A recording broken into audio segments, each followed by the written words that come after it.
Si vous osez les taquiner, il va vous couper le courant. Hein? Ne jouez pas avec l'autorité. Merci, Président.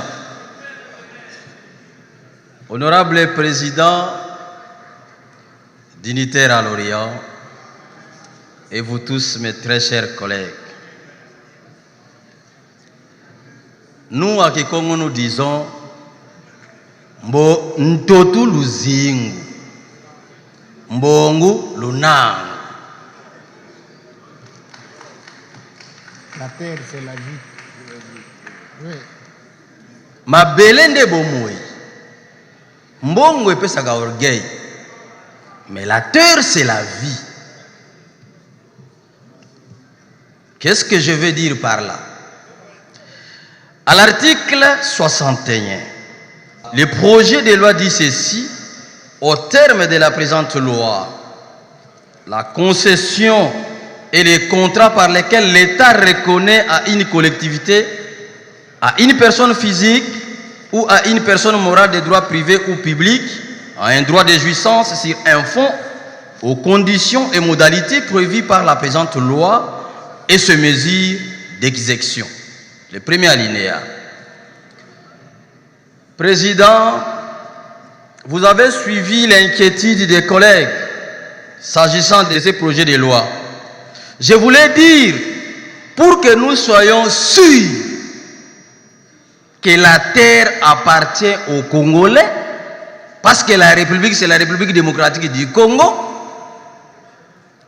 pour éviter le flou, mettez-nous ici que collectivité ou une personne physique de nationalité congolaise, que ça soit mentionné. Pourquoi, Président? C'est quoi un pays? La République démocratique du Congo, mais c'est quoi un pays? Un pays, c'est un papa et une maman vivant dans une case avec les enfants, on appelle ça village. Plusieurs villages donnent naissance à ce qu'on appelle groupement. Plusieurs groupements donnent naissance à ce qu'on appelle secteur. Plusieurs secteurs donnent naissance à ce qu'on appelle territoire. Et plusieurs territoires donnent naissance à ce qu'on appelle province. C'est plusieurs provinces qui donnent naissance à ce qu'on appelle pays. Donc, cela signifie que la terre appartient à ces papas-là. Au départ.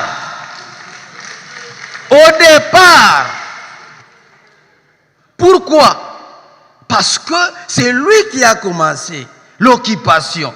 Alors, qui est ce monsieur? La terre là s'appelle comment? Les propriétés là s'appellent comment? C'est ce qu'on appelle les clans. Les clans. C'est ça le problème. Le problème, c'est les clans. La terre revient aux clans. Donc, lorsqu'on dit que la concession, c'est le contrat que reconnaît l'État à une personne ou à collectivité, nous devons préciser que c'est les clans.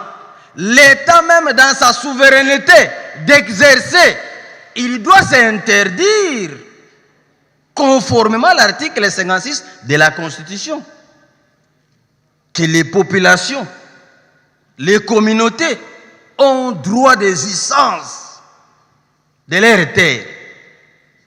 Voilà pourquoi nous demandons à ce que, au niveau de l'article 387, on dit que les terres occupées par les communautés locales deviennent, à partir de l'entrée en vigueur de la présente loi, des terres domaniales. Attention, quand on dit les terres domaniales, c'est-à-dire une propriété privée de l'État. Attention, oui, la terre, le sol et le sous-sol appartiennent à l'État, mais sous réserve de propriétés. Qui vivent là? Ce sont les autochtones. Vous ne pouvez pas les déplacer quand vous voulez, comme vous voulez, comme on a fait ici.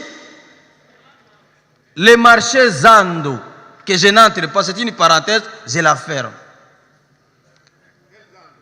Et je voulais que dans cette loi ici, les deux articles évoqués, que le Congolais, la personne physique des nationalités congolaises en soit bénéficiaire. Je voulais, oui, précisément, ne peut être propriétaire de la terre que celui qui est des pères et des mères. Vous le savez très bien. Vous ne pouvez pas être plus bon que Dieu. Dieu est 3 fois saint. Là, la colère est riche en bonté. Mais pourquoi on ne cite pas Ismaël dans la généalogie de Jésus? Ismaël, c'est l'enfant d'Abraham, non? Pourquoi on ne le cite pas? Parce qu'il n'était pas de père et de mère. Vous devez comprendre ça. Alors, j'ai cité en disant que, honorable président, s'agissant des zones urbaines, vous ne pouvez pas continuer à tergiverser. Les chefs de riz, c'est l'œil et la personne qui peut nous aider à éviter les conflits des parcelles dans les zones urbaines. Vous pouvez tout faire. Le chef du quartier est loin, mais celui qui gère, c'est le chef de riz. Vous avez vendu la parcelle. À qui vous avez vendu? Qui connaît l'historique de la parcelle? C'est le chef de riz. Et dans le milieu rural, c'est les chefs coutumiers et les chefs du village. Si nous nous en passons de cette vérité, nous allons continuer à nous plaindre. Or, un État, comme je l'ai toujours dit, c'est une société de nécessaires d'ordre et de destin qui tend vers l'unité. Et cette unité, c'est en reconnaissance des chefs coutumiers et les chefs du village dans le milieu rural et du chef de riz dans les zones urbaines. Si nous le faisons, les conflits fonciers vont prendre fin. Honorable président, dignitaire à l'Orient, j'ai dit